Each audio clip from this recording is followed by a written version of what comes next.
أسرى بعبده ليلا وعلى آله وأصحابه أجمعين أما بعد قال الله تبارك وتعالى في القرآن المجيد والفرقان الحميد أعوذ بالله من الشيطان الرجيم بسم الله الرحمن الرحيم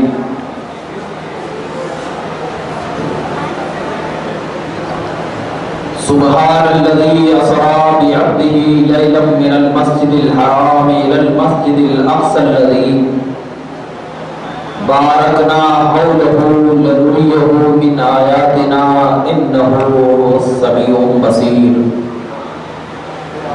صدق الله مولانا العظيم وبلغنا رسوله النبي الأمين المتين الكريم ونحن على ذلك لمن الشاهدين والشاكرين والحمد لله رب العالمين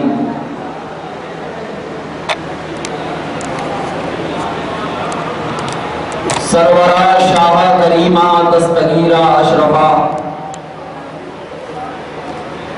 سرورا شاہ کریمہ دستگیرہ اشرفا حرمت روح پیمبر یک نظر کن سوء ما اے اشرف زمانہ زمانہ مدد نما اے اشرف زمانہ زمانہ مدد نما درہائے بستراز کلید کرم کشا اشرف نہنگ دریا دریا پسینہ داری دشمن ہمیشہ پرغم تو دوست تنہا داری حضرات گرامی کچھ عرض کرنے سے قبل اہل سنت کے دستور کے مطابق آئیے سب سے پہلے ہم اور آپ شب اسرا کے دولہ ہم سب کے آقا سید الانبیاء امام الانبیاء سرور کائنات فخر موجودات حضرت محمد مصطفیٰ صلی اللہ علیہ وسلم کی بارگاہ مقدسہ میں درود و سلام کی ڈالی نشاور کریں اور بآواز بلند پڑھیں اللہم صلی علی سیدنا و شفیعنا حبیبنا مولانا محمد بارک وسلم صلاۃ و سلاما علیک یا رسول اللہ صلاۃ و سلاما علیک یا حبیب اللہ صلی اللہ تعالی علیہ وسلم. حضرات ہم سے پہلے آپ لوگوں نے مولانا جاوید صاحب سے تقریر سنی. مجھے یقین ہے مدلل اور مفصل ہوگی. لگتا ہے بور ہو گئے ہیں آپ لوگ سن کے تقریر. میں زیادہ دیر وقت نہیں لوں گا آپ کا کیونکہ ابھی تقریر کر کے آیا ہوں، مگر جتنا بھی وقت لوں گا بس یہ سمجھنا کہ یہاں پر نبی کا ذکر ہے، اور جب نبی کے ذکر سے کسی کو حقوق انسانی کا مرتبہ مل جاتا ہے تو وہ انسان اب اپنے آپ میں نہیں رہتا بلکہ نبی کے بازاروں میں بک جایا کرتا ہے. اور جو انسان نبی کے بازاروں میں اپنے آپ کو بیچ دیتا ہے، جو انسان نبی کے بازاروں میں اپنے آپ کو بیچ دیتا ہے تو اب اس انسان کو فرشتے بھی سلام کیا کرتے ہیں. اسی بنیاد پر رات کو اللہ نے بنائی، دن بھی اللہ نے بنائے، وقت بھی اللہ نے بنایا، ٹائم بھی اللہ نے بنایا، لیکن سارا وقت، ساری رات، سارا دن، سارے مہینے، سارے سال سب اللہ کے نزدیک برابر. پریشان ہو گیا مولا جب ساری رات برابر، سارے دن برابر، سارا ٹائم برابر، تو پھر اس رات کو خصوصیت کیوں؟ اس رات کو خصوصیت کیوں؟ تو یہاں پر عالم تخیل میں رات جواب دے گی نادان، تم مجھے میرے بارے میں پوچھنا چاہتا ہے۔ خصوصیت اس وجہ سے ہے کہ اگرچہ رات اللہ کی ہے لیکن اس رات کو نسبت نبی کی معراج سے ہے، خصوصیت مل گئی۔ تو پتا کیا چلا کہ انسان اپنے آپ میں بڑا نہیں ہوتا، اپنے آپ میں مبارک نہیں ہوتا، اپنے آپ میں فضیلت والا نہیں ہوتا، لیکن جب اسی انسان کو کسی نبی یا کسی ولی سے نسبت ہو جاتی ہے تو وہ انسان اب بہت بڑا مرتبے والا بن جایا کرتا ہے۔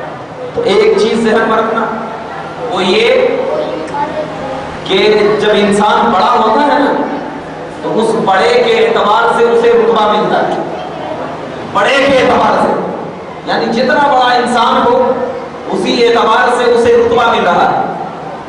کیوں؟ اللہ تبارک و تعالیٰ کے نبی کریم صلی اللہ علیہ وسلم کو اللہ نے معراج کروایا، معراج کروا کے اپنا دیدار کرایا، ماتھے کی آنکھوں سے دیدار کرایا، کچھ لمحے میں، کچھ وقت میں، رات کے کچھ حصے میں اپنے پاس بلایا، پھر بلا کر مکہ میں بھیج دیا۔ یہی تو معراج کی اصل حقیقت ہے۔ مسجد حرام سے مسجد اقصیٰ، مسجد اقصیٰ سے 1 2 3 4 5 6 7 آسمان، عرش اعظم، لامکاں، کعبہ قوسین، ہر جگہ گئے جہاں اللہ نے چاہا۔ یہی معراج۔ مگر اس معراج میں جو خصوصیت حاصل ہوئی، اس معراج میں جو طریقہ ملا، اس معراج میں جو نظریات ملے، تو اب اس نظریات کو اگر انسان اپنے سینوں میں بسا لے گا وہ انسان کامیاب ہوگا، وہ انسان کامیاب ہوگا۔ کیوں؟ اس لیے کہ میں نے ایک تمہید باندھا کہ انسان اپنے سے بڑا نہیں ہوتا، نسبت سے بڑا ہوتا ہے۔ اپنے سے بڑا نہیں ہوتا، نسبت سے بڑا ہوتا ہے۔ رات اپنے سے بڑی نہیں ہوئی، سرکار کی معراج سے نسبت ہو گئی، عظمت مل گیا۔ سرکار کی معراج سے نسبت مل گئی، عظمت مل گئی۔ تو اسی بنیاد پر اب اس بڑی رات میں انسان اگر بیٹھے گا، بارش میں اگر بیٹھے گا تو بھیگے گا ضرور۔ اب وہ انسان کہہ دے کہ میں بارش میں بیٹھوں بھی اور بھیگوں بھی نہیں تو کہے گا بے وقوف ہے۔ ارے بارش میں بیٹھ جائے اور بھیگے نہیں تو اس کو تو بے وقوف ہی کہیں گے نا۔ تو ویسے ہی اگرچہ یہ رحمت و انوار کی وہ والی بارش نہیں، لیکن نبی کی عزت والی تو بارش ہے، نبی کے معجزات والی تو بارش ہے۔ تو بیٹھ کے تو دیکھ، قسم خدا کی تو نبی کی عظمت کو یاد کرے گا کہ سنیو سنو کہ اگر یہ عظمت والی رات میں تم بیٹھ کر نبی کی معراج کا ذکر کرو گے تو نبی کی معراج تو وہ ہے کہ اس نے خدا کو دیکھا، تیری معراج یہ ہے کہ تو نے مصطفیٰ کا ذکر کیا۔ یہی معراج ہے۔ ہر ایک انسان کی معراج ہوتی ہے، ہر ایک انسان سوچتا اور سمجھتا ہے کہ میں معراج کیا ہے، معراج کی حقیقت کیا ہے، معراج کا نظریہ کیا ہے۔ معراج کی میں یہاں پر واقعات نہیں بتاؤں گا کیونکہ واقعہ آپ نے سنا ہے، میں ایک ایک نقطہ آپ کو بتا کر گزر جاؤں گا۔ اب اللہ تبارک و تعالیٰ فرمایا سبحان الذی اسریٰ، پاک ہے وہ ذات جو لے گیا۔ تو معراج پہ بعض لوگ انکار کرتے ہیں نا معراج کا، کہ کیسے ہو سکتا ہے یہ اتنی چھوٹی سی وقت میں کیسے ہو سکتا ہے۔ تو ایک ہوتا ہے معجزہ اور ایک ہوتی ہے کرامت۔ ایک ہوتا ہے معجزہ اور ایک ہوتی ہے کرامت۔ معجزہ کہتے کس کو ہے؟ جو نبی سے وہ بات صادر ہو جائے، نبی سے وہ بات نکل جائے جو انسان کی عقل میں نہ آئے، اس کو کیا کہتے ہیں؟ معجزہ۔ اور وہی بات اگر ولی سے ہو جائے اور انسان کی عقل میں نہ آئے تو اس کو کہتے ہیں کرامت، اس کو کہتے ہیں کرامت۔ جیسے ہی یہ سبحان الذی اسریٰ یہ آیت نازل ہوئی، نبی کریم صلی اللہ علیہ وسلم مدینہ المنورہ میں جب سنانے لگے معراج کا واقعہ تو عبداللہ ابن ابی جو اس وقت کا بہت بڑا دہشت گرد تھا، گنڈا تھا،